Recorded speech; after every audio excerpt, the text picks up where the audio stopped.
It's just to improvise the communication between the person who is transmitting and the person who is receiving. So these are some general grammatical terms which we do know, especially in English, if English is a background. And you will be surprised that the grammar of Punjabi language was written by a white man to start with. It's more to do with their language skills. And we'll discover later that even in Gurbani, the grammar was first of all discovered by another white person, means a non-Indian, you can say, whose English was his main language. So these are the terms we should be familiar with: a noun, a pronoun, a verb, and then further.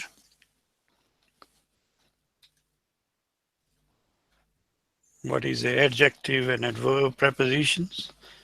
This is just a basic information. I've tried to find it from a normal any internet site. You can get all these. What does these words mean? And all these words are used in Gurbani grammar as well. All these categories of words.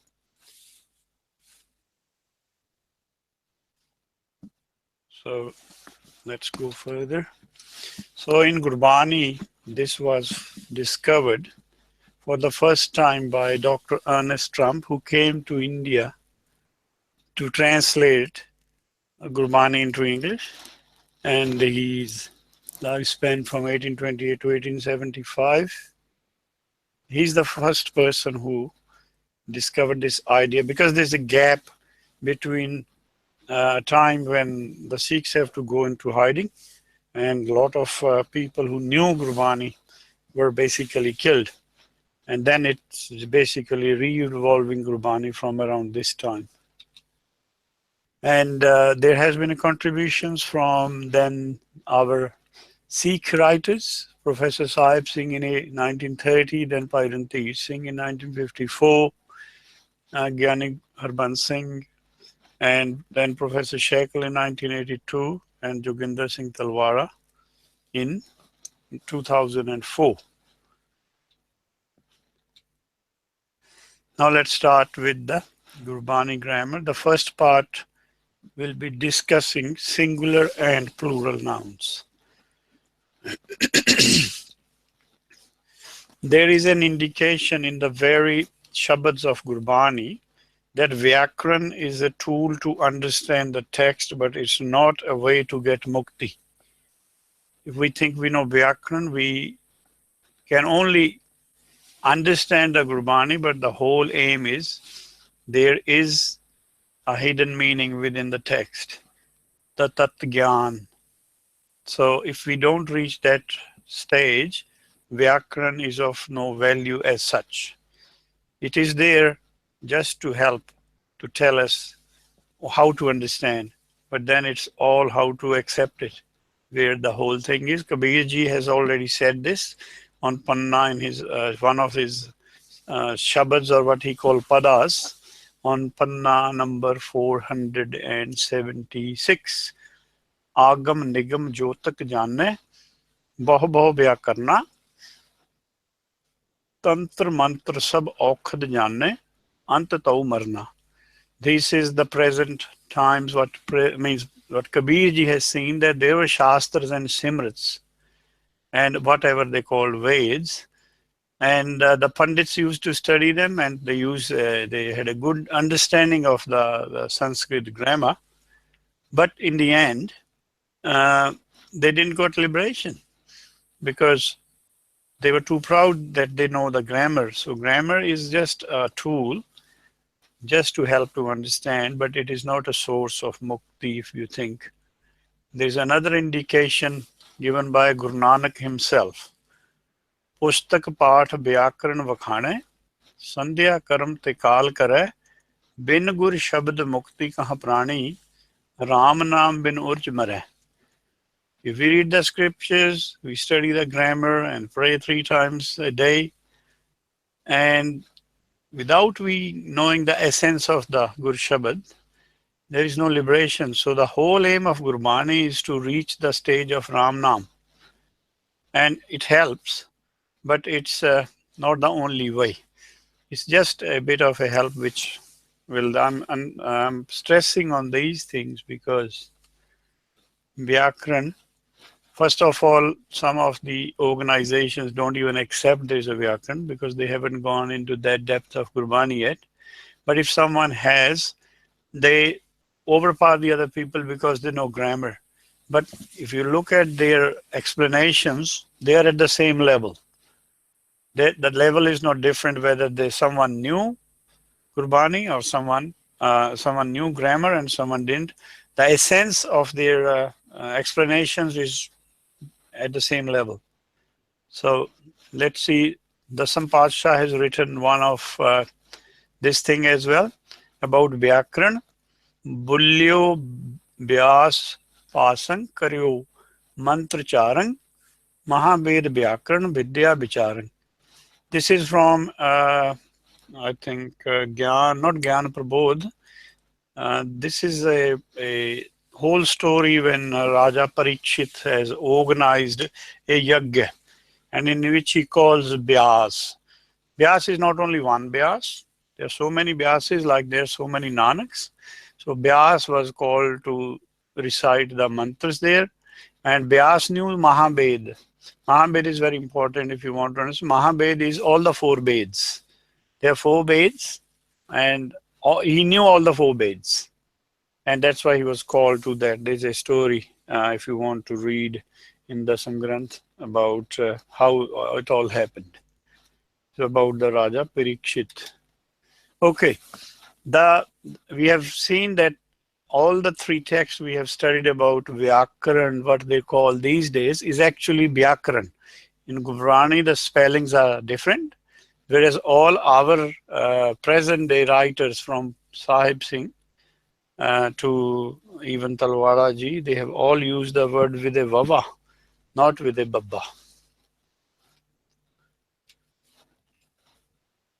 Let's now start with the nouns, because that's our main topic.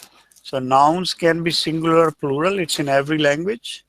So when a noun indicates just one quantity, it is singular.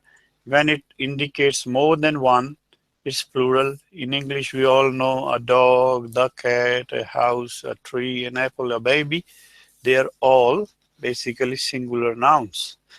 And most of the nouns will have plural forms. We all know from our experience of either Punjabi or from English. In English, one rule is that you put an S in front of words to make them plural. In Gurbani, the rule is there, but we take something out. Here in English, we have to add a word to make it plural. We'll see that in Gurbani, we take the onkar off to make it plural. So every language has its own way of expressing singulars and plurals, and we'll be studying Gurbani, how they show their singular and plural. So in Gurbani writings, the change is in the ending vowel. There is a vowel attached in the end, which indicates either its singular and plural form, and also its masculine and feminine gender. So today we are concentrating on just the singular and plural. So this is Onkar. Onkar looks like a slightly curved line and is added below the alphabet.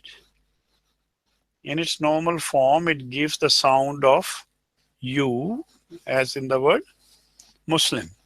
So, and in Gurbani writing, the Onkar is generally used for more than a vowel. We'll see these examples, how Onkar is used for pronunciation and also for grammatical ending in the words. So this is very particular about Gurbani, the way it is written. It is not available. Now let's have an example. These are some of the singular nouns. All of them have an onkar in it. If you see var, we don't say varu, We we don't pronounce it as such. We just give a very, very slight pronunciation, but only the people who have Hindi as a main language, they can pronounce it much better, slightly better than our people whose Punjabi is the first language, or who has learned Punjabi through this modern system. So Maha, same way Jag, Padsha, these are all the examples where the onkar is on the last letter, and just to indicate that this is just a singular noun.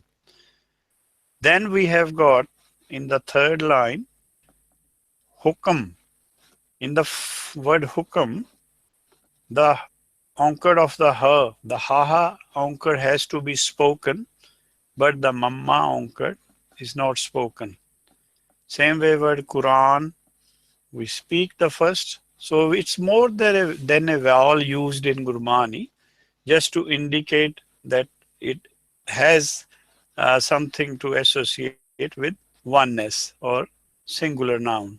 Quran, Musulman, these are all the words I've chosen to just indicate that in few words, if it is before the last word, it is spoken. And I'm talking about nouns. But if it is the first or second letter anywhere, it has to be spoken. So the change in the ending of all the onkar is according to the number, and they are all singular nouns.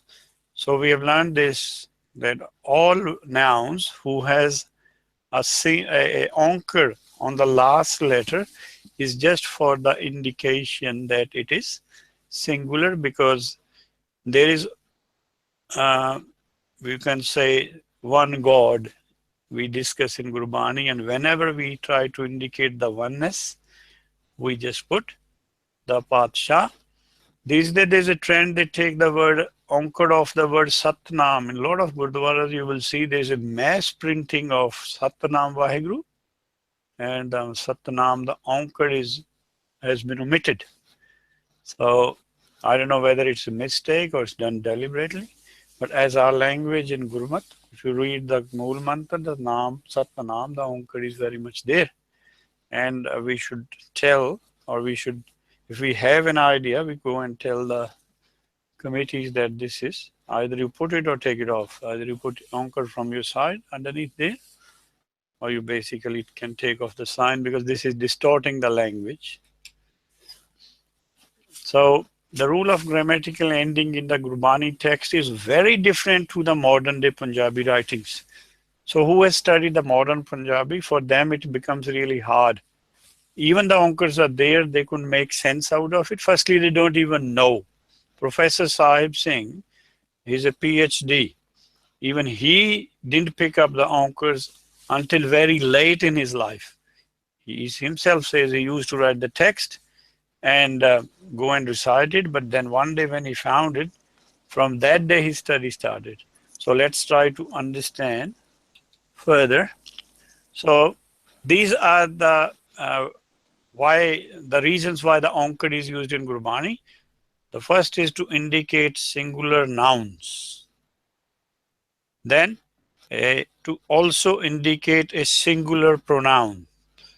In Gurbani, the noun and pronoun take the same form. So all the pronouns in onkar will always be indicating a singular pronoun there. Like this is coming for Parmeshwar, because this is a singular noun.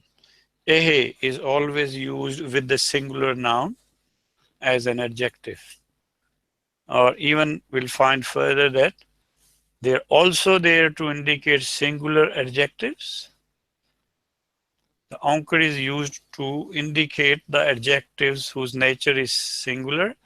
Every singular noun will have a singular adjective. And also to indicate the masculine nouns, which we have done.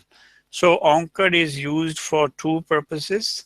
We go behind, to indicate singular nouns, generally, not always, but general rule is this, and to indicate the masculine nouns at the same time too. So we have to keep this point in mind, that the whole purpose of putting an onkar there is just as an indication. Now let's try to go to the plural nouns. We have a sound mukta, which is, I think, missing in most of the languages. And because there is no alphabet, there is no indication for mukta. So in Gurmukhi script, a lone alphabet without a matra means nothing. If you read any letter in Gurbani, like na or ta, they have a mukta vowel attached to it. They're not just letters, otherwise we will be reading it tatta and nanna. Nanak hukme je to homme kahe na koi. So na is not nanna, it's just na with a mukta underneath it, which we are trained to use it as such. Then mukta is also used in other languages, like in English we use the word cut. It's almost a very soft A sound. It's always attached to words. Now in Gurbani we are using this mukta to indicate plural nouns. All these nouns indicate their sant, means more than one sant, part, var. We have seen var comes both sides singular, especially like Monday. And if we say, 7 days, then we use the word var without an onkar. So 1 day and more than 1 day, a few days, all these words are plural. In English, you have an addition of the letter S, we have seen, but here in Gurbani, we take the onkar off, and this is, we say they are with mukta ending. All these are the nouns, but they have a mukta ending. The other singulars have an onkar ending. The same way the rule applies to pronouns. All these are plural pronouns. Then also we use the mukta for plural adjectives, and we also use the mukta for feminine nouns. This will be discussing in the second part, the male and the masculine and the feminine. So these are some of the indications of mukta, that why mukta has been used in Gurbani for our understanding of the text. Let's take an example from Japji. If you see here in Pauri 34, Rati, Rutti, all of these has to be pronounced with a bindi. Not one Rati, Rati, Rutti, more than one Rut, Thitti, Var. So they are all plural. There is no bindi, but we have to pronounce a bindi because on the original text there will be bindi at few spots, and the rest is we have to understand and think ourselves where the bindi has to go. So here the word var is plural, but if you see in the Pauri 21, kavan thit, now at thit is without a, because thit is feminine word. So kavan has, the kavan being an adjective, the onkar goes off, because feminine adjective will have a feminine noun will have a feminine adjective. Kavan var, so var is a singular noun and the word kavan is an adjective, so both will have onkars. The change is in the ending vowel according to the number. So this rule is fairly well obeyed, but you can't say obeyed everywhere. That also we will discuss. So these, so far, if we try to summarize what we have learned, is just I have tried to give that how singular and plural works. There is one way is to add an onkar, but there another way is, the first one is clear that kar means house. Kar without an onkar means houses. Gun means one quality. Gun without an onkar will mean more than one qualities. Now, this is a slightly different rule for these. Now, thou, They are singular nouns, but their plural is nav with the vava. So this need to be understood as well, that there are more than one method to make a singular noun to plural noun. Onkar is one method, vava is another, and also we use the word data for singular noun and date for plural nouns. So this need to be understood as well, that it's not only onkar which is doing and mukta, then there are other ways also to show it's singular or plural. There is a site also, I've mentioned this on the SickNet. If someone is interested, there is a Gurbani Vyakaran grammar vichar. I just found it on the internet. It is available. So a lot of work is being done for those people who also have, like our kids born here, so that they at least get an essence that what is Gurbani, and then they can. There is no shortcut to it. You have to go and understand Gurmukhi as well. Now we go to some exceptions. As I was saying, it's a general rule, but not particular rule. We have few feminine nouns in Gurbani, which are written with onkar, but they are actually feminine.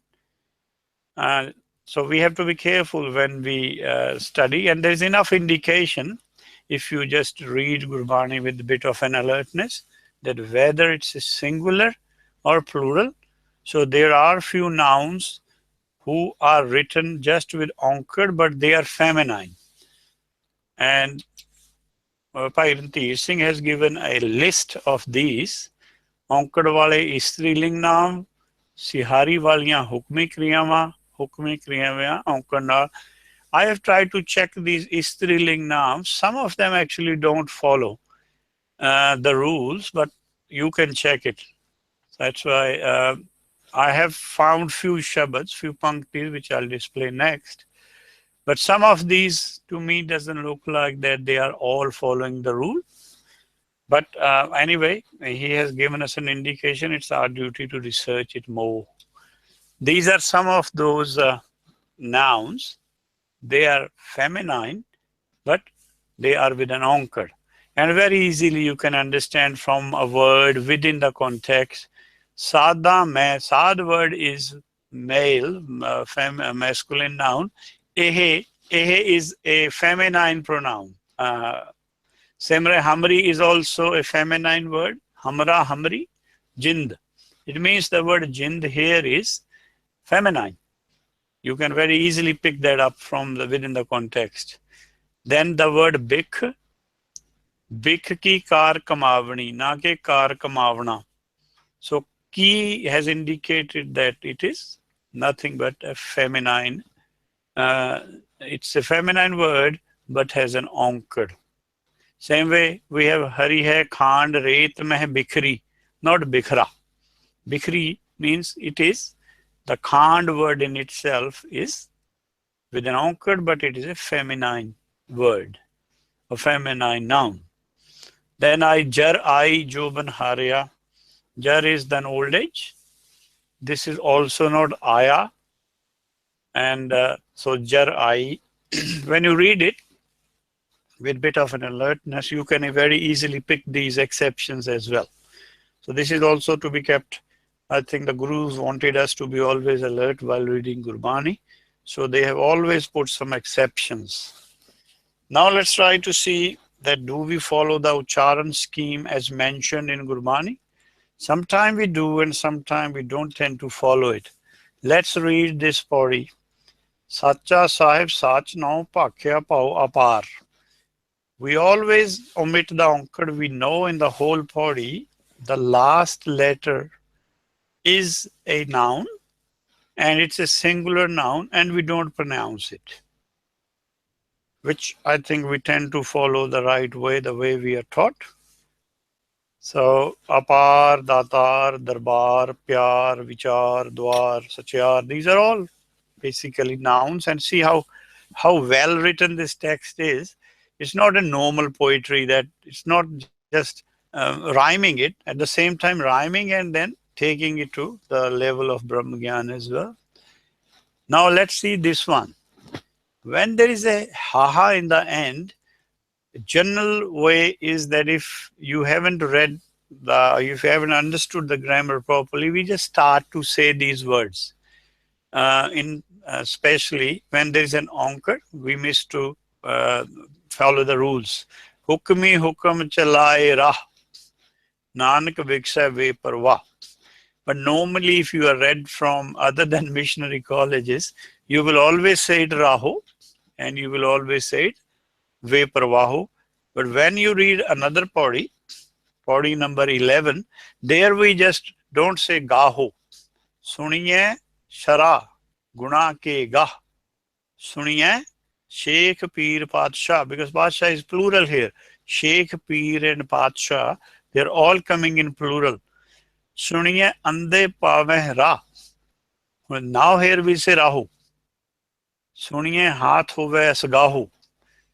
This is a general trend which we follow, but we have to be alert and asking a question to ourselves. Why didn't I put a onkared sound when I was reading ga and Padshah? And what's the difference in these two words? The difference is just a grammatical ending.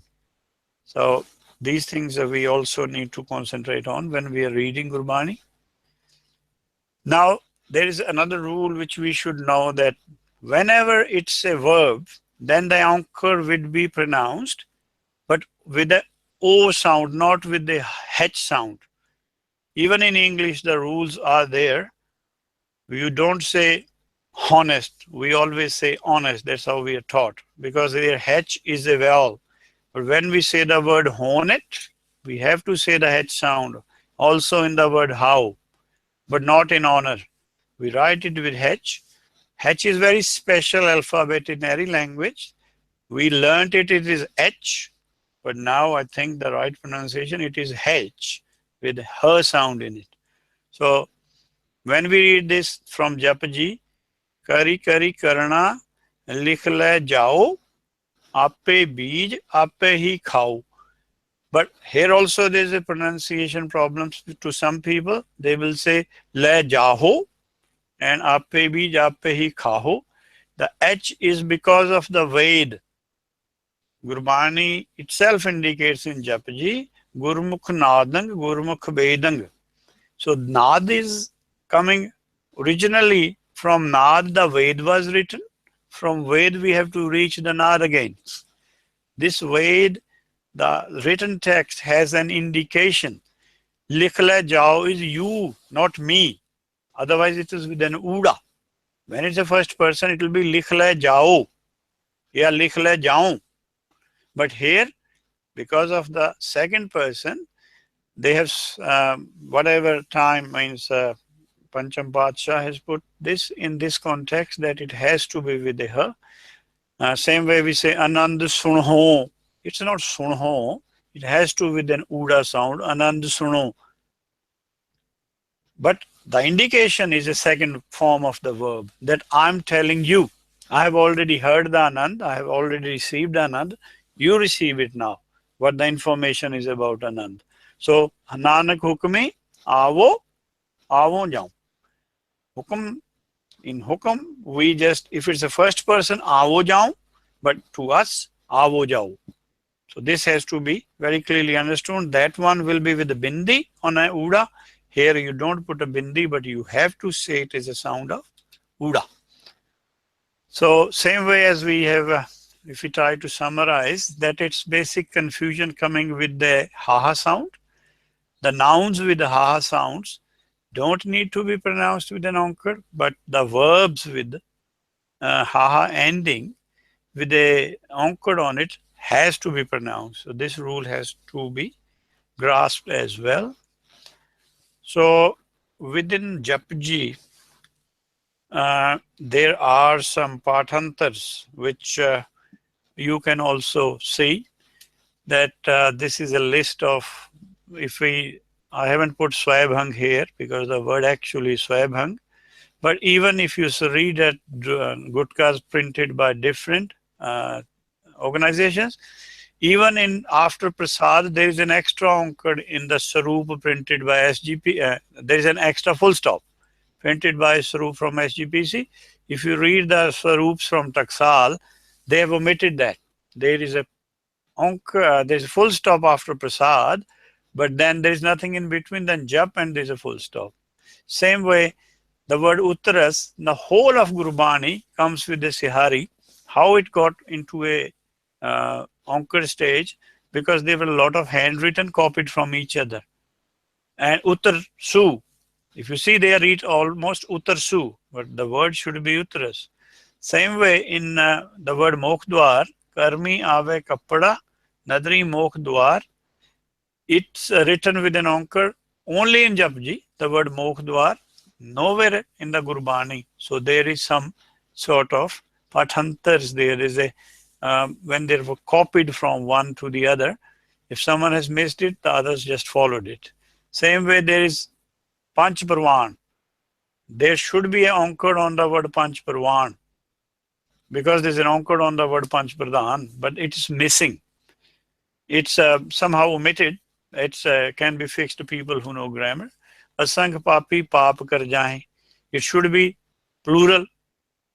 Paap should be plural, because they're papi. And he's not doing one paap, so it should be with mukta. So kete lele mukkar pae. The word should be with the sihari, because mukkar as such means shisha or mirror. And mukkar means the second one with the yellow which I've shown should be the right one. So amul bakshish, because amul is an adjective, bakshish is a feminine word, whereas nishan is a masculine word. So there are differences which are not that massive, but can be understood. If we say Gurbani is working under grammar, then these things should be, basically we have to rethink about why these things have been omitted. Then there is another, I've tried to compare a handwritten of, this is about 1700 something. As someone told me, this is Pepanna 2 of the Bhagat Nazbani. And there's also, this is on Panna 325 because of handwritten. There is this on a printed Sarup, it is page number 487. Within that handwritten and the printed we have, these are some of those differences I have found just on one page. So we need to take it seriously. We know there are chances of either a vowel being attached or removed, but that doesn't change that much. The sense will always be same, but then we have to think that does the Gurbani grammar will apply there? So then it won't apply there, because it's someone's lack of knowledge that he has omitted it. So this thing can be done these days, is not hard. So if you read the fifth one, Hirde Vasya Parbrahm Bhagta Maniganiya is written in the Meh has become a Nanna, has become Haha has become a Nanna somehow. So but these we understand it has to be Meh, not Maniganiya.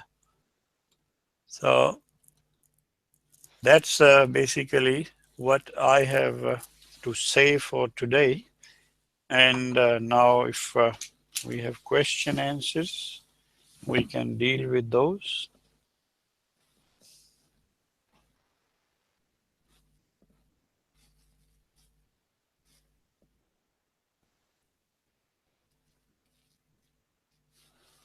हाँ जी वीर जी। हाँ जी हरविंदर सिंह। ਹਰਪ੍ਰੀਤ ਸਿੰਘ ਬੋਲ ਰਹੇ ਜੀ। हाँ जी हरप्रीत सिंह जी। ਤਾਂ ਜਿਹੜੀ grammar ਹੈਗੀ ਹੈ, ਚਲੋ ਇਹ ਤੁਹਾਨੂੰ ਕੀ ਲੱਗਦਾ ਵੀ ਜਿੱਦਾਂ ਜਿੱਦਾਂ ਜੋ ਗੁਰਬਾਣੀ ਲਿਖ ਰਿਹਾ ਸੀ, ਜਿੱਦਾਂ ਕਬੀਰ ਜੀ, ਨਾਮਦੇਵ ਜੀ, ਹੈਨਾ, ਉਹਨਾਂ ਨੇ ਗ੍ਰਾਮਰ ਅਪਲਾਈ ਕੀਤੀ ਕਿ ਪੰਚਮ ਪਾਤਸ਼ਾਹ ਨੇ ਕੀਤੀ ਜਦੋਂ ਕਿ ਸਾਰੀ ਕੰਪਾਈਲੇਸ਼ਨ ਹੋਈ? ਲੱਗਦਾ ਕਿ ਪੰਚਮ ਪਾਤਸ਼ਾਹ ਨੇ ਰੂਲ ਬਣਾ ਕੇ ਅਪਲਾਈ ਕੀਤੀ, ਹੋ ਸਕਦਾ ਉਹਨਾਂ ਦੀ ਲੈਂਗੁਏਜ ਵੀ ਇਹੀ ਹੁੰਦੀ ਹੋਵੇ, ਇਹਦੇ ਬਾਰੇ ਕੋਈ ਆਪਾਂ ਨੂੰ ਇੰਨੀ ਇੰਡੀਕੇਸ਼ਨ ਨਹੀਂ ਹੈ। ਪਰ ਪੰਚਮ ਪਾਤਸ਼ਾਹ ਨੇ ਕਿਉਂਕਿ ਸ਼ੁੱਧ ਕੀਤੀ ਹੈ ਬਾਣੀ ਨਾ, ਇਟ ਮੇ ਬੀ ਕਿ ਉਹਨਾਂ ਨੇ for understanding of normal person ਸਾਡੇ ਵਾਸਤੇ ਹੋ ਸਕਦਾ ਹੈ ਰੂਲ ਉਹਨਾਂ ਨੇ ਐਸਟੈਬਲਿਸ਼ ਕਰਕੇ ਉਸੇ ਹੀ ਫਾਰਮ 'ਚ ਇਹਨੂੰ ਲਿਖਿਆ ਹੋਵੇ।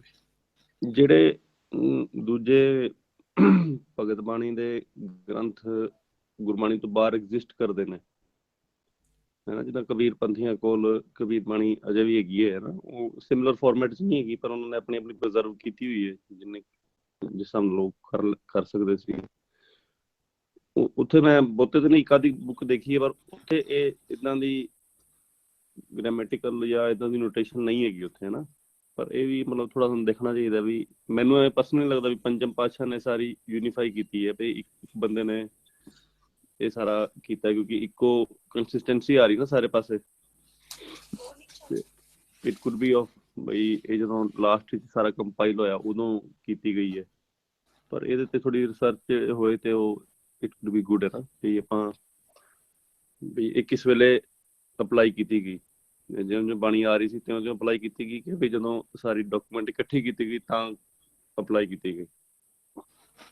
ਨਹੀਂ, ਵੇਦ ਤਾਂ ਬਾਅਦ 'ਚ ਲਿਖਿਆ ਜਾਂਦਾ, ਇਹ ਕੋਈ ਇਸ ਤਰ੍ਹਾਂ ਦੀ ਗੱਲ ਨਹੀਂ ਹੈ ਜਿਵੇਂ ਬਹੁਤ ਵਾਰ ਮੈਨੂੰ ਲੱਗਦਾ ਆਪਾਂ ਨੂੰ ਕਨਫਿਊਜ਼ਨ ਪਾਇਆ ਵੀ ਸਿੱਧੀ ਬਾਣੀ ਤਾਂ ਆਈ ਹੈ, ਪਰ ਉਹਦਾ ਭਾਵ ਵਿਅਕਤ ਕਰਨ ਲਈ ਗ੍ਰਾਮਰ ਵਰਤੀ ਹੈ। ਜਿਹੜੇ ਤੁਸੀਂ ਹਿੰਦੀ ਵਾਲੇ ਕਹਿੰਦੇ ਹੋ ਨਾ, ਹਿੰਦੀ ਵਿੱਚ ਇੱਕ ਕੈਟਾਗਰਾਈਜ਼ ਹੈਗਾ ਸਾਰਾ ਕੁਝ। ਸ਼ਲੋਕ ਉੱਥੇ 13 ਦੋਹਾ ਜਿਹੜਾ ਹੈ 13-11 ਮਾਤਰਾ 'ਚ ਚੱਲੇਗਾ। ਤੁਸੀਂ ਜਿੰਨੇ ਮਰਜ਼ੀ ਕਬੀਰ ਦੇ ਦੋਹੇ ਪੜ੍ਹ ਲਓ, 13-11 ਦਾ ਰੂਲ ਨਹੀਂ ਟੁੱਟਦਾ ਉੱਥੇ, ਪਰ ਗੁਰਬਾਣੀ 'ਚ ਰੂਲ ਨਹੀਂ ਚੱਲਦਾ। ਜੇ ਅਸੀਂ ਪਹਿਲਾ ਸ਼ਲੋਕ ਪੜ੍ਹ ਲਈਏ, ਆਦਿ ਸੱਚ ਜੁਗਾਦ ਸੱਚ ਹੈ ਭੀ ਸੱਚ ਨਾਨਕ ਹੋਸੀ ਵੀ ਸੱਚ, ਤੇ 17ਵਾਂ ਸ਼ਲੋਕ ਤੁਸੀਂ ਗੌੜੀ ਸੁਖਮਣੀ 'ਚੋਂ ਪੜ੍ਹੋ, ਗੌੜੀ ਸੁਖਮਣੀ ਵਾਲਾ ਤਾਂ ਫੋਲੋ ਕਰਦਾ ਉਹ ਰੂਲ, ਕਿਉਂਕਿ ਉਹਦੇ ਅੰਦਰ ਸਿਹਾਰੀ ਹੈ। ਸਿਹਾਰੀ is always in Pingal indicated one matra, but Bihari will be indicated two. So even the first shlok doesn't follow that rule which Kabir Bani and other you can say scriptures follow. Then also there are rules for whether this is a doha, whether this is a rubai, whether this is a chant. There is always matras which they count and tell, because we used to do in year 10. But I think Gurbani is independent of those, because our shloks could be so long, and sometimes they can be quite short. They don't need to follow a rule. So that's what my understanding is. Anji, thank you, Vedji. Anji, Dilmon, any question?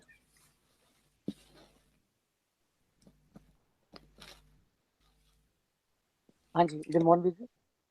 ਹਾਂਜੀ, ਵਾਹਿਗੁਰੂ ਜੀ ਕਾ ਖਾਲਸਾ, ਵਾਹਿਗੁਰੂ ਜੀ ਕੀ ਫਤਿਹ। ਨਹੀਂ, thank you ਜੀ ਗੁਰਜੀਤ ਜੀ ਦਾ, ਬਹੁਤ ਅੱਛੀ presentation ਸੀ। ਮੇਰੇ ਕੋਲ ਕੋਈ ਕੁਐਸਚਨਸ ਨਹੀਂ ਹੈਗੇ ਜੀ ਹਾਲੇ at this stage. Thank you ਵੀਰ ਜੀ। ਹਾਂਜੀ ਇੰਦਰਜੀਤ ਵੀਰ ਜੀ।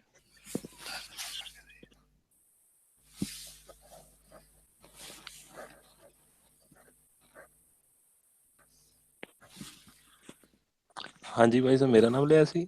ਹਾਂਜੀ ਹਾਂਜੀ ਹਾਂਜੀ ਹਾਂਜੀ ਹਾਂਜੀ ਨਹੀਂ, ਕੋਈ ਸਵਾਲ ਨਹੀਂ ਹੈ ਜੀ ਮੇਰਾ। ਤੇ ਮੈਂ ਵੈਸੇ ਅੱਜ ਲਰਨ ਹੀ ਕੀਤਾ, ਕਿਉਂਕਿ ਗ੍ਰਾਮਰ ਦਾ ਮੈਨੂੰ ਕੁਝ ਖਾਸ ਪਤਾ ਨਹੀਂ ਸੀ। ਅੱਜ ਥੋੜ੍ਹਾ ਬਹੁਤ ਗੁਰਜੀਤ ਭਾਜੀ has put a light on it, so thank you very much to ਭਾਈ Gurjit Singh, and I hope we'll have one more session on grammar, Gurbani, like Ved Vyakaran. If Bhai Gurjeet Singh can tell us about Ved Vyakaran, what does it mean when we say Ved Vyakaran and Punjabi Vyakaran?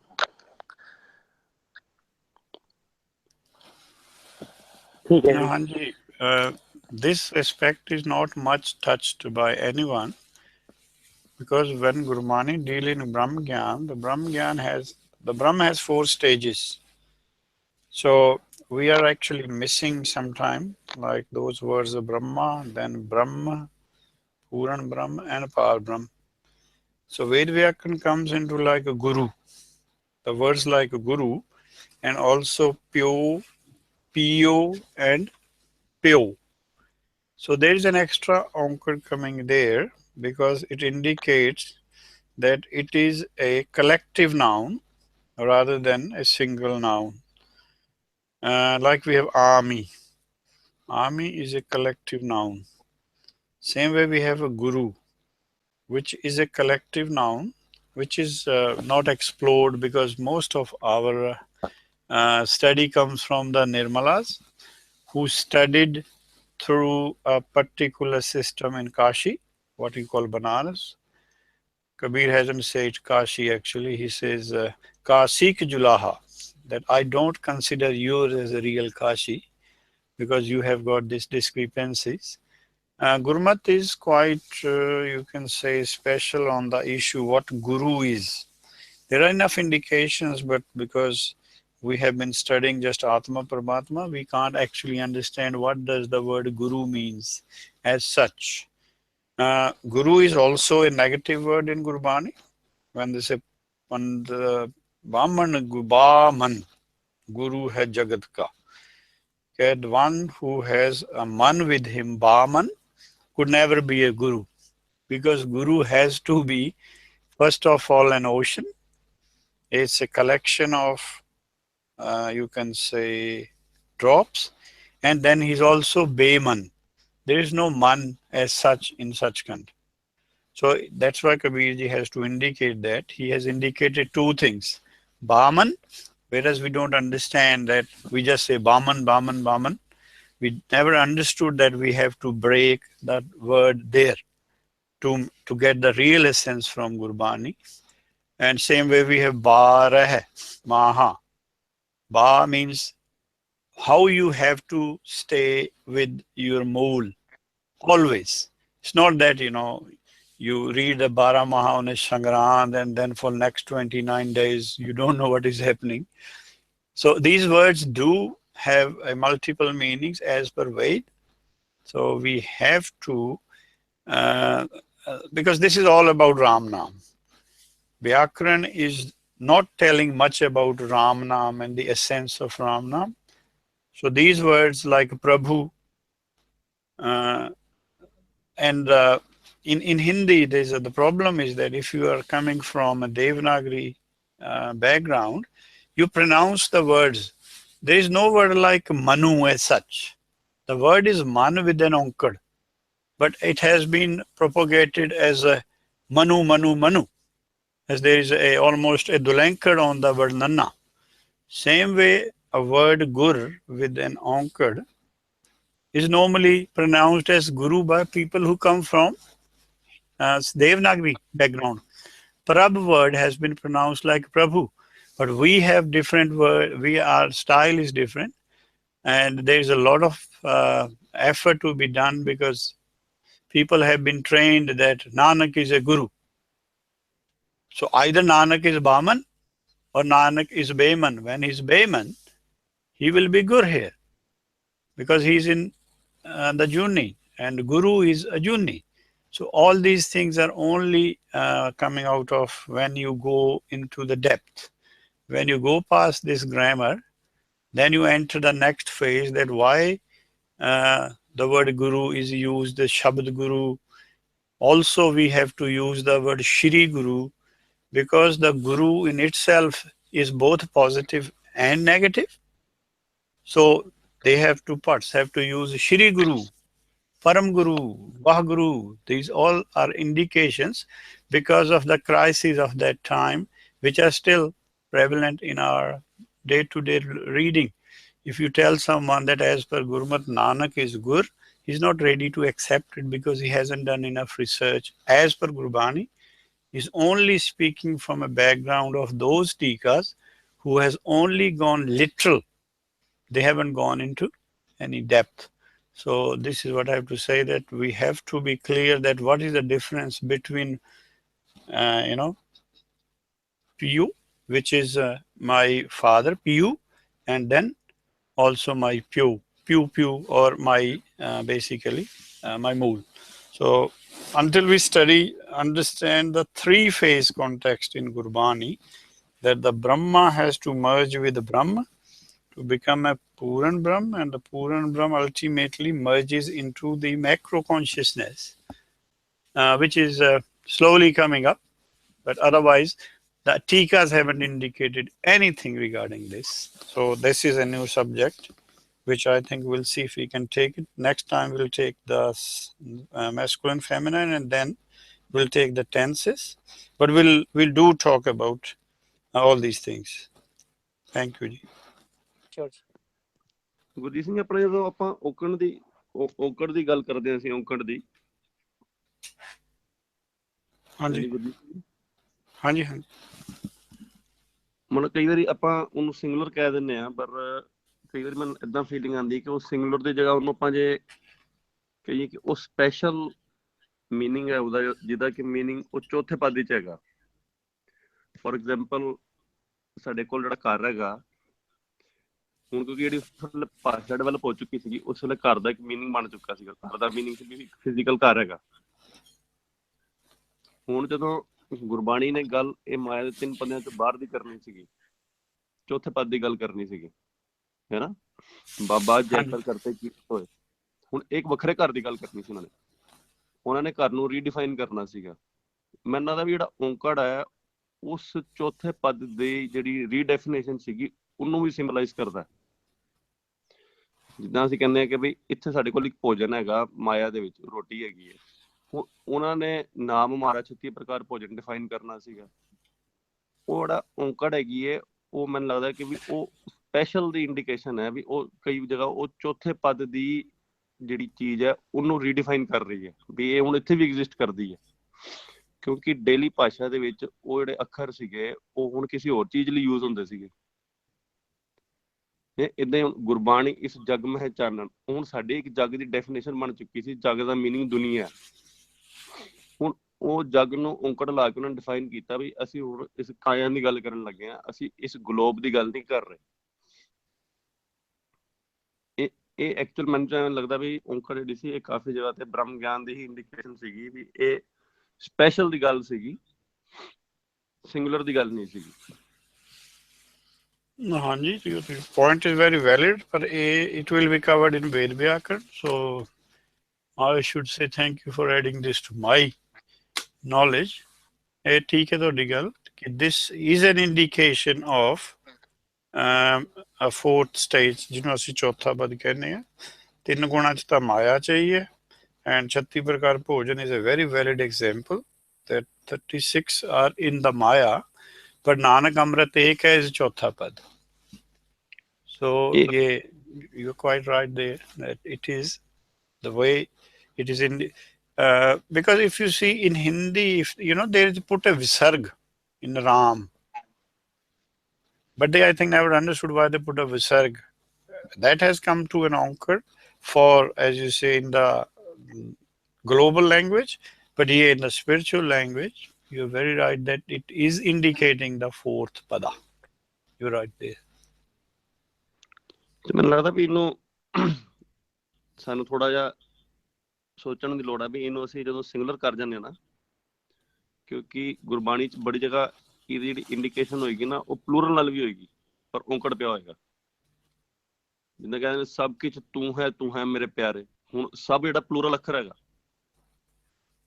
ਪਰ ਮੈਨੂੰ ਲੱਗਦਾ ਕਿਛ ਦੇ ਥੱਲੇ ਓਂਕਾਰ ਪਈ ਹੋਏਗੀ, ਕਿਉਂਕਿ ਉਹ ਹੁਣ ਉੱਥੇ ਜਿਹੜਾ ਸਭ ਕੁਛ ਹੈਗਾ ਨਾ ਚੌਥੇ ਪਦ ਵਿੱਚ ਉਹ ਸਿੰਗੂਲਰ ਹੀ ਰਹਿ ਜਾਂਦਾ, ਫਿਰ ਉਹ ਸਪੈਸ਼ਲ ਹੈਗਾ। ਹੁਣ ਮੇਰੇ ਲਈ ਕੁਝ ਹੋਰ ਰਹਿ ਹੀ ਨਹੀਂ ਗਿਆ ਉੱਥੇ। ਪਰ ਜਦੋਂ ਅਸੀਂ ਮਾਇਆ ਦੇ ਅੱਖਰਾਂ ਨਾਲ ਇਹਨੂੰ ਡਿਫਾਈਨ ਕਰਨ ਦੀ ਕੋਸ਼ਿਸ਼ ਕਰਾਂਗੇ, ਸਭ ਪਲੂਰਲ ਓਂਕਾਰ, ਅਸੀਂ ਫਸਦੇ ਜਾਵਾਂਗੇ। ਪਰ ਮੈਨੂੰ ਲੱਗਦਾ ਕਿ ਇਹ ਚੌਥੇ ਪਦ ਦੇ ਇੰਡੀਕੇਸ਼ਨ ਹੁੰਦੀ, ਜਿਹੜੀ ਓਂਕਾਰ ਹੁੰਦੀ ਹੈ, ਇਹ ਮੈਨੂੰ ਚੌਥੇ ਪਦ ਦੀ ਗੱਲ ਸਮਝਾ ਰਹੀ ਹੁੰਦੀ ਕਿ ਹੁਣ ਇੱਥੇ ਮੈਂ ਇੱਕ ਨਵੀਂ ਚੀਜ਼ ਐਕਸਪੀਰੀਅੰਸ ਕਰ ਰਿਹਾ।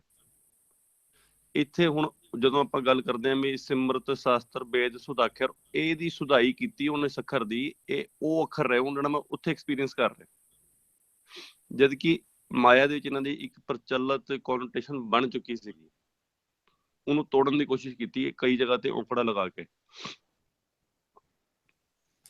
ठीक है, वो तो I agree 100% with you कि इस तरह है ना कि जिथे सिंगुलर दी गल आउंदी है, as you have indicated, it means there is something special about it, and the speciality is a state of oneness hogi. We don't say it's one God, we normally say oneness is God. That is Sabat in itself, and the other I think is for the Brahm, which is not yet on that stage. So now I have got the point, and I agree to you that yes, this is another way of explaining another point in the Ved Vyakaran, which I think normal people won't understand. They are more than happy in singular and plural, but this is more for those who wants to attain the next higher stage, that ik is nothing but an indication of one and the only one. You can say, we can say, elaborate it as like we say Vahaguru. We have to say Vahaguru because one and only one. Shri Guru, no one like him in the whole globe. It is beyond globe. That's why we say these words, which I think will very nicely fit into this Ved Vyakaran. Even Shri Bhagavati Ji Sahai.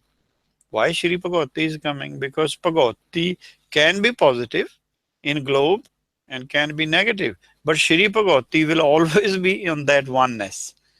Here people can, the paik, people show each other the paik and try to become religious. But there, that is an indication of a true state. This could be here, on globe could be true, could be false. Now I got that point.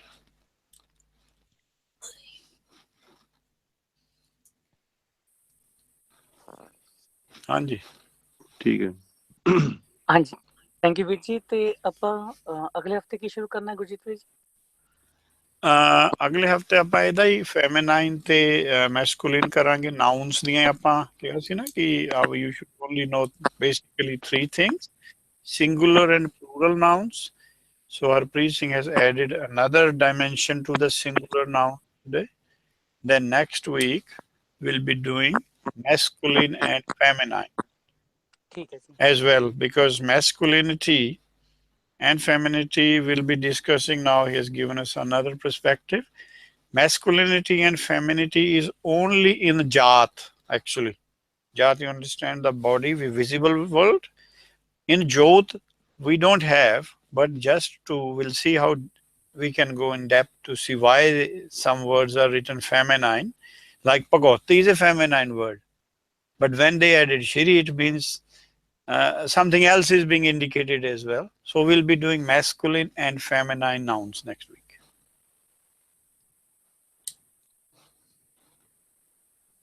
ठीक है thank you Veer ji फिर आप आज समाप्ति करते हैं फिर अगले हफ्ते सेम टाइम कंटिन्यू करेंगे वाहेगुरु जी का खालसा वाहेगुरु जी की फतेह।